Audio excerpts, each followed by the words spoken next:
Mesdames, Messieurs, bienvenue, il est 20h15, voici vos infos du soir. Les premières doses de vaccins sont arrivées pour traiter les personnes les plus exposées. Elles ont atterri en début d'après-midi à l'aéroport Mohamed V de Casablanca. Nous y serons en direct dans un instant. L'entrée en vigueur du traité sur l'interdiction des armes nucléaires après avoir vu le jour en septembre 2017. Nous verrons comment cela peut favoriser le nucléaire civil et pacifique avec la directrice générale adjointe de l'AIEA, la marocaine Najet Mourtar. Depuis hier, la fièvre acheteuse s'est emparée des victimes de la mode. Ce week-end est propice aux achats en cette période de solde, même si des précautions sont prises en raison de la pandémie. Elle est plutôt adepte des perles, du net et des bijoux technologiques. Rita Saha nous rejoindra pour sa chronique geek. Il y sera notamment question de plateformes musicales et vidéo. Conformément aux instructions qui avaient été données par Sa Majesté Mohamed VI et sous la haute appréciation du souverain, les premières doses de vaccins contre le Covid-19 sont arrivées. L'avion qui les transporte a atterri cet après-midi à l'aéroport Mohamed V de Casablanca où nous retrouvons notre envoyé spécial Jazia Al-Hammari. Jazia, bonsoir. Dans quelle atmosphère tout cela s'est-il déroulé ?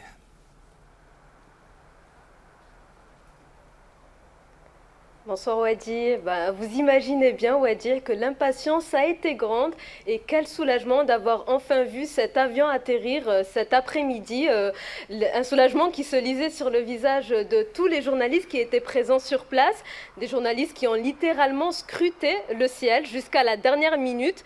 L'avion transportant les toutes premières doses du vaccin anti-Covid du laboratoire suédo-britannique AstraZeneca a atterri sous la pluie et sur le tarmac de l'aéroport Mohamed V de Casablanca au niveau de la zone de fret, très loin des terminaux réservés aux voyageurs. L'avion a décollé la nuit dernière de Mumbai en Inde et c'est d'ailleurs en Inde qu'ont été fabriquées ces doses. Ce que l'on peut dire également, Jazia, merci beaucoup, c'est que selon le communiqué du ministère de la Santé, de nouvelles doses du vaccin Sinopharm sont attendues dans le Royaume mercredi prochain. Quant à la campagne nationale de vaccination, son coup d'envoi officiel sera donné dans le courant de la semaine prochaine. Seront traités en priorité les personnes de santé, les personnels dépositaires de l'autorité, les enseignants, les personnels âgés et les habitants des régions les plus touchées par le coronavirus. Enfin, ces franges de la population pourront se faire connaître pour être vaccinées en se rendant sur le site www.liqahcorona.ma ou en envoyant un SMS au 1717. Et la campagne nationale de vaccination va rimer avec optimisation, à commencer par la nécessité de rationaliser les doses de traitement. Pour ce faire, des seringues spéciales anti-gaspillage sont utilisées, notamment en Belgique, pour n'en perdre aucune goutte. Le récit de Rizlan Taibi. Dans cette maison de retraite bruxelloise, les résidents reçoivent leur dose de vaccin avec des seringues anti-gaspillage. Grâce à des pistons très précis, le personnel médical peut extraire 6 doses au lieu de 5 d'une même fiole. Dans une seringue classique, vous perdez, quand le piston est tout droit, vous perdez tout le liquide qui se trouve dans le bout de la seringue et dans l'aiguille. Ici, vous avez des pistons qui sont travaillés pour rentrer dans le bout de la seringue. Donc ça permet quand même de vacciner 20% de personnes en plus. Maintenant, comme ça s'est décidé au moment où la campagne de vaccination était déjà en route, c'est à nous à trouver les 20% de personnes en plus pour qu'il n'y ait pas de perte. Et si l'infirmier est bien précis, il peut utiliser le précieux liquide d'une seule fiole pour vacciner 7 personnes. En 2 heures, une centaine de pensionnaires ont été immunisés. Je voudrais encore faire mes courses, parce que j'aime marcher. Et voir ma famille. J'étais au départ, je ne voulais pas, mais comme tout le monde le fait. Qu'est-ce qui vous a fait changer d'avis ? Madame Shirley, elle a dit faites-le pour vos petits-enfants. Et grâce à ces économies, le surplus de vaccins récupérés servira pour immuniser les pompiers volontaires. Et jetons un coup d'œil à présent sur le bilan épidémiologique dans notre pays. Au cours de ces dernières 24 heures, 1138 cas de coronavirus ont été recensés, une période pendant laquelle 1351 guérisons ont été enregistrées et malheureusement, dans le même temps, 29 décès sont à déplorer. Dans l'actualité de ce vendredi figure également ce nouveau round dans le dialogue interlibyen. Les deux délégations représentant le Haut Conseil d'État libyen et la Chambre des représentants libyenne sont réunies cet après-midi à Bouzneqa dans un contexte marqué par l'appel du secrétaire général de l'ONU aux mercenaires et combattants étrangers à quitter la Libye au plus tard demain, conformément à l'accord de cessez-le-feu conclu en octobre dernier. Bouzneqa, où nous retrouvons notre envoyé spécial Amina Ben Khalek qui suit pour nous ces discussions. Alors Amina, comment ça se passe sur place ? Bonsoir Wadi. Alors, la réunion 13+13 des parlements de Tobrouk et du Haut Conseil d'État démarre sous de bons auspices ici à Bouzneqa, un huis clos auquel aucun journaliste n'a pu accéder. Mais nous avons assisté au démarrage de cette nouvelle rencontre interlibyenne au Maroc.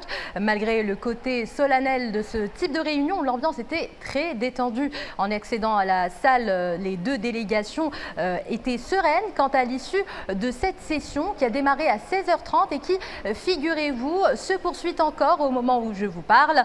Au cœur de ces discussions qui s'éternisent, un sujet, celui de l'assignation des 7 postes de souveraineté en Libye, celui de gouverneur de la Banque centrale, de président de l'autorité de contrôle administratif, du bureau d'audit de la Cour suprême, de procureur général, ainsi que les fonctions de président de la haute commission électorale et de l'instance nationale de lutte contre la corruption.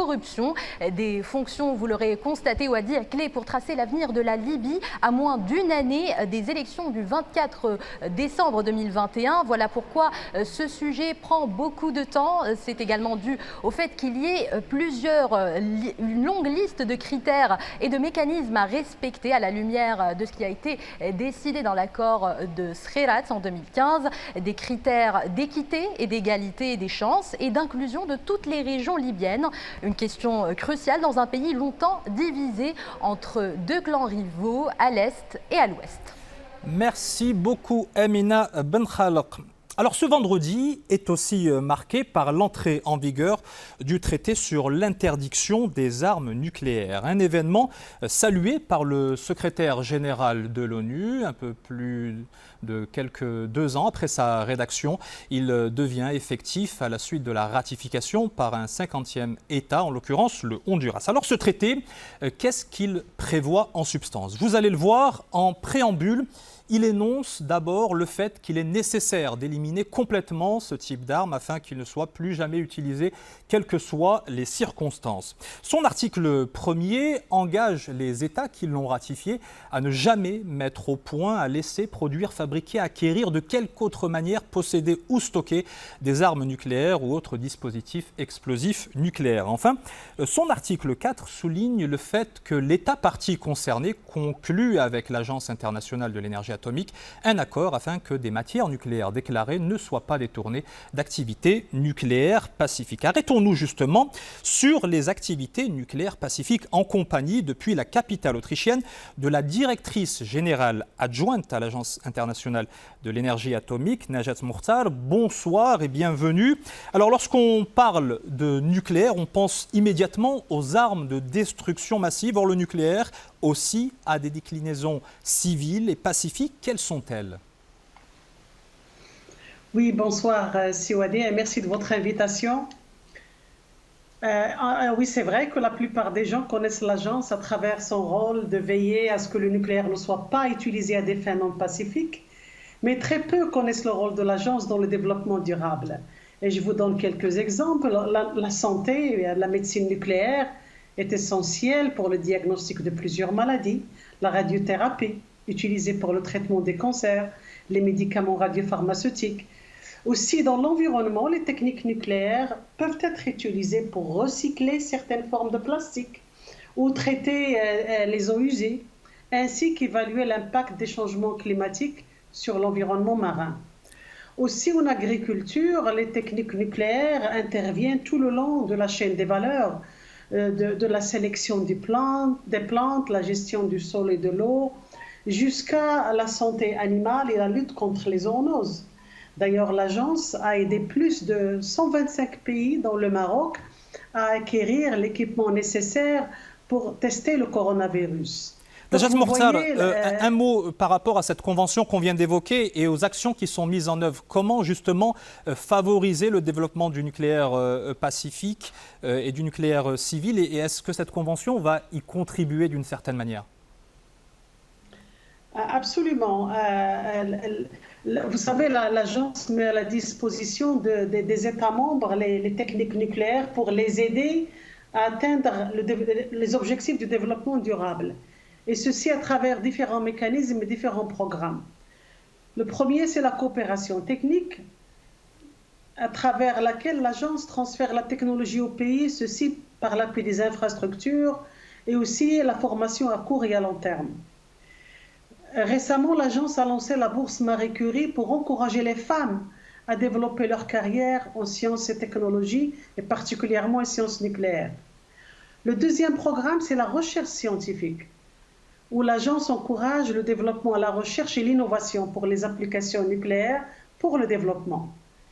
D'ailleurs, l'agence est parmi les seules organisations des Nations Unies qui a des laboratoires de recherche et qui œuvrent à promouvoir la recherche dans les pays en développement. Merci beaucoup, Najat Mortar. Je rappelle que vous êtes directrice générale adjointe de l'AIEA et vous étiez avec nous depuis Vienne, en Autriche, où se trouve le siège de l'Agence internationale de l'énergie atomique. À présent, retour sur cette information qui a eu un certain retentissement en France, où vivent 1,5 million de Marocains qui pratiquent leur foi musulmane. Lundi dernier, unique en son genre, a été conclu un document qui s'appelle la Charte des principes de l'islam de France. Il implique les autorités nationales et le Conseil français des cultes musulmans. Une dizaine d'articles qui expriment notamment la compatibilité de l'islam avec la République et qui rejettent les courants extrémistes. Paris, où nous retrouvons le président du Conseil français du culte musulman. Bonsoir, Mohamed Moussaoui. Une première question, je précise, vous êtes franco-marocain. Sur les 8 fédérations qui composent le CFCM, combien ont signé cette fameuse charte des principes de l'islam de France ? Alors, ceux qui ont solennellement signé la charte en présence du président de la République lundi dernier sont 5 fédérations.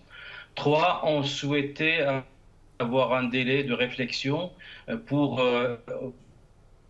consulter leurs instances. Il faut rappeler que le projet qui a été présenté au président de la République est le fruit de nombreuses rencontres et que le texte que nous avons présenté a été un très bon compromis. Je dis un très bon compromis dans la mesure où 95% de son contenu a été validé à l'unanimité, cette fois-ci des 8 fédérations, et dès le 15 décembre. Les 5% ou 10% du contenu restant portent essentiellement sur des nuances et des formulations différentes et non pas sur les principes eux-mêmes. Malgré tout, on sent bien qu'il y a une petite division entre les différentes composantes. Est-ce que ce n'est pas dû au fait que cette charte de l'islam de France et des principes de l'islam peut être perçue comme une certaine emprise des autorités françaises sur la pratique des musulmans de l'Hexagone ? Non, au contraire, parce que nous avons souhaité par cette charte laisser de côté les débats récurrents sur certaines pratiques religieuses musulmanes et de recentrer le débat sur les grands principes. Nous avons réaffirmé notre attachement, notre citoyenneté pleine et entière. Nous avons également réaffirmer que les principes qui nous animent en tant que musulmans sont totalement compatibles avec les principes de la République qui nous animent en tant que citoyens français. Et au cœur de ces principes, il y a bien sûr l'égale dignité humaine, dont découlent tous les autres grands principes qui animent nos concitoyens français, dont l'égalité homme-femme, le rejet de toute discrimination et de toute forme de haine de l'autre, la liberté de conscience, de religion et d'opinion, un tas de principes qui découlent de ce principe important. Merci beaucoup Mohamed Moussaoui. Je rappelle que vous êtes le président du Conseil français du culte musulman et vous étiez en direct de Paris. À l'international également, le calvaire qui continue pour la vingtaine d'hommes coincés à près de 600 mètres sous terre depuis 12 jours en Chine. Ils devront encore patienter 2 semaines pour être secourus. C'est la première info de ce tour du monde en 80 secondes, piloté par Oussama Al-Bkhali. Depuis le 10 janvier, ils sont pris au piège des gravats. Les 11 mineurs chinois, coincés au fond de cette mine d'or dans la province du Shandong, devront prendre leur mal en patience. Les sauveteurs estiment qu'il faudra 2 semaines de forage supplémentaires pour pouvoir espérer les libérer. Au moment où de nombreux pays attendent la réception des premières doses du vaccin contre le Covid-19, l'Organisation mondiale de la santé a annoncé la livraison de 600 millions de doses d'ici la fin d'année en Afrique. Grâce au programme COVAX, l'Organisation mondiale de la santé ambitionne de distribuer près de 2 milliards de doses aux pays en voie de développement. La crise pandémique a causé l'annulation de bien des événements internationaux, mais les Jeux olympiques auront bien lieu cet été au Japon. En effet, le patron du comité olympique australien, Matt Carroll, a démenti la rumeur qui circulait depuis plusieurs jours déjà. Le comité Tokyo 2020 a également assuré être entièrement concentré sur les préparatifs. De son côté, le Real Madrid se voit privé de son entraîneur. Testé positif au Covid-19, Zinedine Zidane sera confiné durant 14 jours et ne pourra pas assister aux prochaines rencontres du Real. C'est David Bettoni, entraîneur adjoint, qui le remplacera jusqu'à ce qu'il soit rétabli. Vous êtes bien dans InfoSoir Week-end, ne zappez pas. Dans un instant, vous découvrirez le parcours de Ali Benhayoun. Ce jeune entrepreneur, pas encore trentenaire, s'est lancé dans la com et la pub aux côtés de son frère. Elle en connaît aussi un rayon en matière de coups de com puisqu'elle scrute à la loupe les stories des stars diffusées en série sur les réseaux sociaux. Rita Saha sera avec nous. Et vous les verrez aussi sur les plateformes digitales après leur passage sur 2M dès mardi prochain. Les candidats d'Ahsen Pâtissier, il en sera question à la fin de cette édition et nous goûterons même quelques gourmandises. Mais avant cela, parlons achat en cette période de solde. La valse des étiquettes a débuté hier dans un contexte peu particulier en raison de la pandémie de coronavirus. Alors en plus des mesures de précaution, les commerçants n'ont pas lésiné non plus sur l'ampleur des ristournes. Le reportage à Marrakech d'Isa Charqi et Mohamed Chahima. Oyez, oyez, amoureux de shopping, le bal des soldes est ouvert. En effet, le lancement de cette période de remise et de bonnes affaires a officiellement débuté hier. Produits cosmétiques ou encore prêt-à-porter, plusieurs magasins ont sorti le grand jeu, mais surtout les petits prix pour attirer un maximum de clients. Notre campagne de solde, nous l'avons conçue avec des offres encore plus généreuses que ce qu'on a l'habitude de faire. Et on a donc des promotions allant jusqu'à moins 60% et donc des cadeaux et des offres encore plus généreuses. C'est un magasin qui respecte les mesures sanitaires à 100% et parce qu'il y a de très bonnes offres, il y a des offres très alléchantes, très intéressantes, donc je ne me prive pas. Prenant conscience qu'avec cette crise mondiale liée à la pandémie, le pouvoir d'achat a baissé, les enseignes proposent aujourd'hui des prix réduits et il y en a pour toutes les bourses. Nous avons des prix qui débutent à partir de 39 dirhams, 59 dirhams et qui peuvent aller jusqu'à 169 ou 199. Des prix raisonnables pour nos clients que nous avons particulièrement baissés en cette période de Covid. Vous l'aurez donc compris, cette année, les magasins ont décidé plus que jamais de casser les prix, et ce, pour le plus grand plaisir des férus de lèche-vitrine. Les soldes qui doivent permettre aux commerçants de se refaire une santé financière car la conjoncture actuelle est difficile. D'après Karim Tiazi, le président de la commission environnement des affaires à la CGEM, les achats, vous allez le voir, ont chuté de plus de 30% par rapport à la même période de l'an dernier. Sa petite entreprise ne connaît pas la crise, c'est dire si ses clients ont besoin de communiquer en ces temps troublés. Ali Benhayoun n'a pas encore 30 ans, mais il est déjà de la trempe des grands porteurs de projets. Le jeune Marrakchi aux 1000 passions s'est notamment lancé avec succès dans la pub et l'affichage au point de faire forte impression. Son portrait brossé par Isa Charqi et Mohamed Chahima.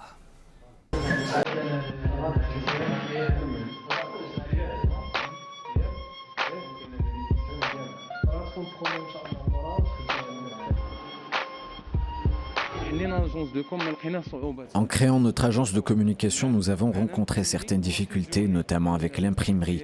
Nous avons donc regroupé en une seule entité communication et impression et constitué une équipe toutes compétences confondues.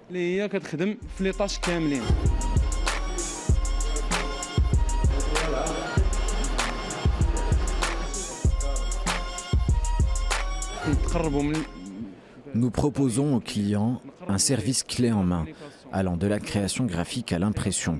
Nous proposons de faire des panneaux, de la signalétique, des cartes de visite, des en-têtes. Nous travaillons sur toutes les chartes graphiques.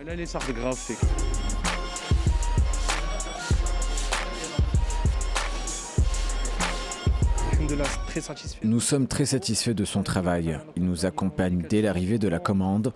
Il nous arrive même d'opter pour certaines de ses idées car c'est quelqu'un de très créatif et son équipe est très serviable. Très serviable.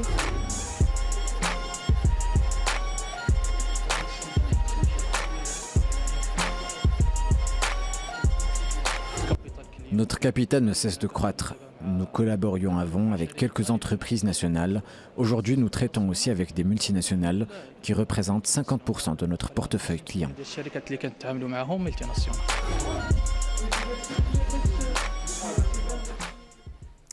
À présent, cette future prouesse technique qui sera érigée dans la capitale égyptienne, Cairo Eye, c'est le nom de cette roue d'observation de 120 mètres de diamètre. Un projet pharaonique, le plus grand d'Afrique et le 5e au monde, implanté sur 20 000 mètres carrés et doté d'un budget de 30 millions de dollars, autour de 300 millions de dirhams. Les visiteurs pourront ainsi observer aux alentours jusqu'à 50 km à la ronde, de quoi attirer d'ici 2022 quelques 2,5 millions de touristes par an.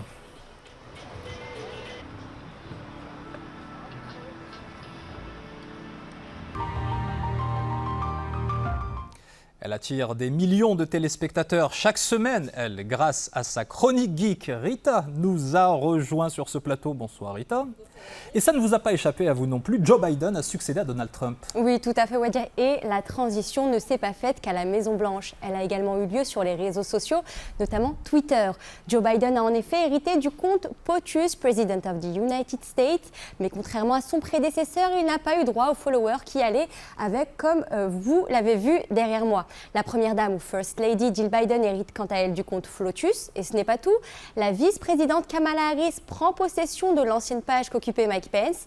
Et la nouveauté, c'est ce compte attribué à son époux, Doug Emhoff, qui a droit à une appellation inédite, à savoir Second Gentleman.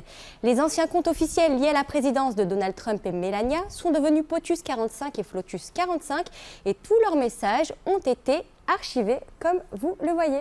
Oui, POTUS, ça veut dire President of the United States, avec mon superbe accent et Flotus, britannique. First Lady of the United States. Le réflexe Netflix n'est pas qu'une légende. Et oui, Wadi, le célèbre site de streaming vient de dépasser les 200 millions d'abonnés payants dans le monde. En 2020, plus de 37 millions d'utilisateurs ont d'ailleurs opté pour cette plateforme. Des chiffres qui s'expliquent entre autres par les mesures sanitaires prises aux quatre coins du globe, comme le confinement. Et l'entreprise américaine a d'ailleurs annoncé qu'elle n'avait plus besoin de faire d'emprunt car elle a réalisé pas moins de 25 milliards de dollars de bénéfices. Il faut savoir que Netflix enchaîne les succès avec ses propres productions, notamment le jeu d'Adam, visionné plus de 62 millions de foyers, je vais y arriver, un mois après sa sortie, ou encore la chronique de Bridgerton. Et l'une des dernières en date, c'est Lupin. Elle pourrait bien devenir la série la plus regardée au monde. D'ailleurs, est-ce que vous avez jeté un œil sur cette série, Wadia, ou pas encore? Lupin, pas encore. Par contre, le jeu de la dame, je fais partie des 62 millions. Moi aussi. Il est un peu plus de 20 heures, mais on va parler de 10 heures. Oui, Wadia, cette bonne nouvelle pour les amateurs de musique avec La Relève. Ce projet lancé il y a quelques heures seulement par la plateforme de streaming audio Deezer. Il a pour objectif de mettre la lumière sur les nouveaux talents du rap marocain. Alors vous allez le voir, 12 artistes issus de tout le royaume sont représentés dans cette mixtape, uniquement disponible sur Deezer. Parmi les rappeurs, on retrouve Snor, Stormy, Rtek, Tani, 20, Wantash, Wenza, Dada et Il ne s'agit pas de vous. Non, c'est pas moi, je confirme. Et vous allez les voir tout de suite dans cette vidéo. On regarde.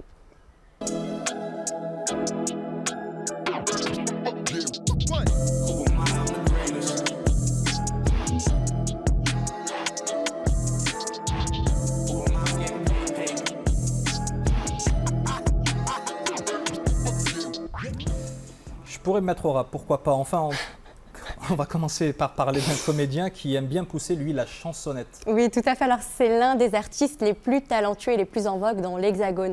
Tarek Boudali cartonne aussi bien en tant qu'acteur que réalisateur, mais pas seulement. Sur Instagram, avec ses 694 000 abonnés, ou encore sur TikTok, le comédien franco-marocain fait le show et publie des vidéos visionnées pour certaines près d'1 900 000 fois. Ce qui est sûr, vous allez le voir, c'est qu'il a la comédie et le rythme dans la peau. On regarde.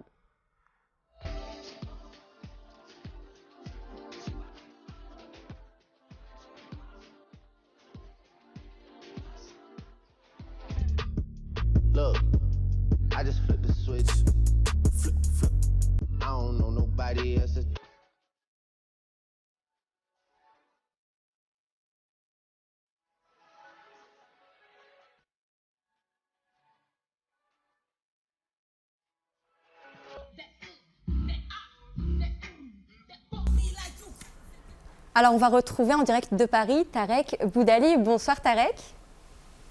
Bonsoir le Maroc. Alors, merci d'être avec nous dans InfoSoir Week-end et merci de nous régaler autant dans vos films que sur les réseaux sociaux avec vos parodies, notamment de Djadja. C'est très gentil, merci beaucoup. En tout cas, je vais vous laisser avec Wadih Dada pour l'interview. Et par contre, s'il y a une question qui vous ne plaît pas, vous pouvez lui dire « Oh Dada, il n'y a pas moyen Dada ». Bon, ça marche, j'ai manqué pas. J'ai 30 secondes max pour sortir. Je vous laisse avec Wadih. Tarek Boudali, bonsoir. Vous êtes comédien franco-marocain dans l'Hexagone. On vous connaît notamment à travers la bande à Fifi, dont vous faites partie, du nom de l'acteur Philippe Lachaud. Après avoir tourné dans ces films, il tourne dans le vôtre 30 jours max, c'est son titre. Il est déjà sorti, il reviendra bientôt sur les grands écrans. Vous nous faites le pitch pendant qu'on regarde des images de la bande-annonce ? Oui, alors c'est l'histoire de Ryan, que j'interprète. C'est un policier loser, voilà, il a peur de tout. Et en fait, un jour, un médecin lui apprend qu'il lui reste plus que 30 jours à vivre parce qu'il a une maladie incurable. Donc à partir de là, c'est une sorte de déclic pour lui. Et en fait, il a plus peur de rien. Il a envie de partir en tant que héros, donc il va tout faire pour arrêter le grand méchant du film.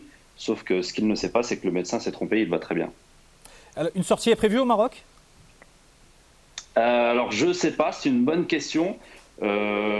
J'espère en tout cas, mais là on va me donner la réponse d'ici quelques jours, je pense, pour savoir si ça va sortir au Maroc. On l'a vu avec Rita Saha, vous êtes très présent sur les réseaux sociaux avec des vidéos très décalées. Pour vous, c'est un laboratoire ou un refuge en attendant la réouverture des cinémas et des salles de spectacle ? Disons que je le fais pour faire marrer les gens, tout simplement. Voilà, comme je sais que c'est une période un peu compliquée pour tout le monde, à travers le monde entier. Je me dis que pourquoi ne pas essayer de faire quelques petites vidéos un peu sympathiques, rigolotes, pour essayer de détendre un peu les gens qui sont en général chez eux, en cette période un peu compliquée. Donc voilà, je le fais vraiment pour les gens. Tarek Boudali, le Maroc, c'est votre pays d'origine. Vous y avez notamment tourné. Au-delà du cinéma, quel lien est-ce que vous gardez avec le royaume ? Moi, je suis très fier d'être d'origine marocaine, bien évidemment, fier de notre culture. Voilà, et donc... depuis petit, je vais au Maroc. Je vais très souvent au Maroc. Et puis, voilà, je passais 2 mois tous les étés en famille là-bas. Et après, j'ai continué quand même d'y aller de mon côté, que ce soit des week-ends ou des petites semaines pour voir la famille ou tout simplement pour me détendre. Merci beaucoup, Tarek Boudali, d'avoir été avec nous dans InfoSoir Week-end. Et bonne continuation et bon courage pour le film et les projets à venir. C'est gentil, merci beaucoup. À bientôt, au revoir. Un mot de foot avec ce match nul concédé par les Lions de l'Atlas pour le compte du championnat d'Afrique des Nations qui se déroule au Cameroun. Les Marocains n'ont pas réussi à trouver la faille face aux Rwandais. Résultat, il leur faudra attendre la prochaine rencontre contre l'Ouganda pour espérer se qualifier pour les quarts de finale. On leur souhaite bonne chance malgré tout. Cette question maintenant, Shkon Houa Ahsen pâtissier. Eh bien, pour le savoir, il faudra regarder l'émission du même nom qui met aux prises 10 candidats amateurs de cet art culinaire. Nous étions dans les coulisses de l'émission. Voyez ce sujet de Adil Ouasmine et Oussama Al-Baqali, on en parle juste après. Une douce odeur de pâtisserie parvient jusqu'à l'extérieur de ce grand chapiteau. C'est ici que se tient la version marocaine de l'émission de télé-réalité culinaire Le Meilleur Pâtissier. Adaptée d'un concept britannique, l'équipe de production s'appuie sur l'expérience française pour parfaire ce show. Alors je suis ici pour aider la mise en place du Meilleur Pâtissier marocain. Je suis très content. Nous, en France, on en est à la saison 9. Ici, c'est la première saison. Et comme vous le voyez, la tente est très très belle. Le décor est super. Les pâtissiers sont très très bien. Tartes, gâteaux, pâtisserie du monde ou traditionnelle, les 10 pâtissiers amateurs en compétition s'affronteront durant 8 semaines dans une bataille qui promet de raviver les papilles. Ahsen Pâtissier, c'est une émission très gourmande. C'est une émission que les Marocains vont regarder sur le petit écran avec beaucoup de joie et qui vont partager en famille. Les candidats seront chapeautés par 2 chefs pâtissiers de renom, Atman Belfré et Bouchra Tamimi. Le rendez-vous est donné tous les mardis à 21h40 à partir du 26 janvier sur 2M. Et moi, je suis chapeauté par Adil Chkiri. Bienvenue, vous êtes directeur marketing et digital A2M. Et Faisal Betioui, bienvenue également. Vous êtes chef cuisinier et pâtissier en Allemagne. Et vous êtes l'un des rares Marocains à la tête d'un établissement étoilé au Michelin. Adil, qu'est-ce qu'on va voir concrètement chaque semaine à partir de mardi prochain sur 2M? Merci Wadi. À partir du mardi prochain, Inch'Allah, nous aurons rendez-vous avec Ahsen Pâtissier. Il s'agit d'une adaptation du format international de la BBC, qui est Bake Off. Donc ça va être une émission de télé-réalité, une émission entièrement dédiée à la pâtisserie, et ça va être la première adaptation dans le monde arabe. Avec 10 candidats? Exactement, ce sont 10 candidats qui nous viennent de différentes régions du royaume. Et il y a aussi un jury qui doit les départager. Il y a aussi un jury qui doit les départager, qui est Othman Belfré et Bouchra Tmimi. Faisal Betioui, quand vous regardez comme ça une émission, notamment sur 2M, complètement consacrée à la pâtisserie, il y en a aussi à l'international, quel regard vous portez sur ces candidats? Ça vous rappelle un peu votre parcours? Vous êtes pris d'empathie pour eux? Oui, bien sûr. Mon parcours est un peu différent. Moi, j'ai fait ma formation aux États-Unis, après en Allemagne. Mais je trouve que c'est une bonne initiative, toutes les émissions comme ça, les Top Chef, Master Chef, ou même la Fédération marocaine des arts culinaires, tous ces aides pour ces jeunes-là, c'est un bon tremplin pour notre profession en fait.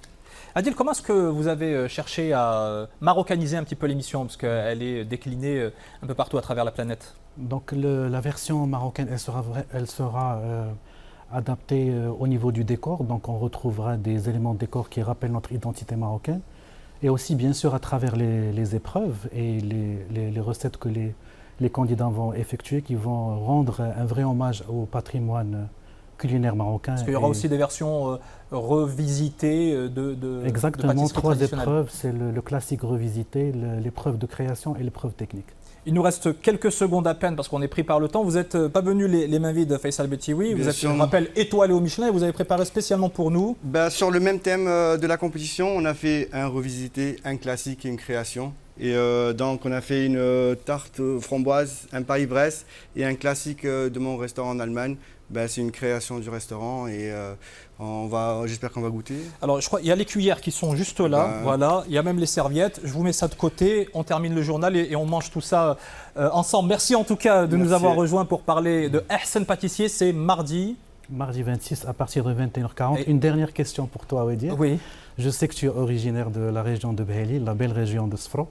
Absolument. Quelle est la pâtisserie la plus connue de cette ville? Nous, on n'a pas de pâtisserie très spécifique, mais on fait une adaptation vraiment particulière d'Al Kaborzel. C'est juste impeccable. D'accord. Oh, ils sont d'accord. Adil Chkiri, directeur marketing et digital à 2M, et Faisal Betioui, chef cuisinier, et l'un des rares chefs cuistot étoilés au Michelin. Votre restaurant est en Allemagne. Merci d'avoir été avec nous. Et pour finir, voilà qui montre que la gastronomie marocaine est très prisée. Un truck food a pris ses quartiers cette semaine dans la cour de l'Assemblée nationale en France. Et devinez ce qu'il proposait à ses clients et notamment aux députés.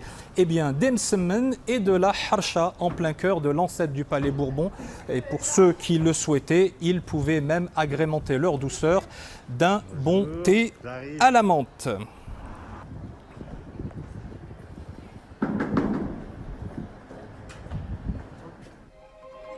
Il me reste à vous rappeler la principale information de ce vendredi 22 janvier. La première livraison de vaccins contre le coronavirus au Maroc. Les doses d'AstraZeneca ont atterri cet après-midi à l'aéroport Mohamed V de Casablanca. Selon le communiqué du ministère de la Santé, de nouvelles doses du vaccin Sinopharm cette fois sont attendues dans le royaume mercredi prochain. Quant à la campagne nationale de vaccination, son coup d'envoi officiel sera donné dans le courant de la semaine prochaine. Seront traités en priorité les personnels de santé de plus de 40 ans, les personnels dépositaires d'autorité publique, les personnels de l'enseignement de plus de 45 ans, les personnels âgés et les habitants des régions les plus touchées par le coronavirus. Les personnes ainsi concernées pourront se faire connaître pour être vaccinées en se rendant sur le site www.leqahcorona.ma ou en envoyant un SMS au 1717. Dans un instant, que du sport, suivi d'Al Masaïa présenté par Hussein Ouzik. Juste après, Rachid Alali fait son show. Nous on se retrouve demain, même heure, même endroit.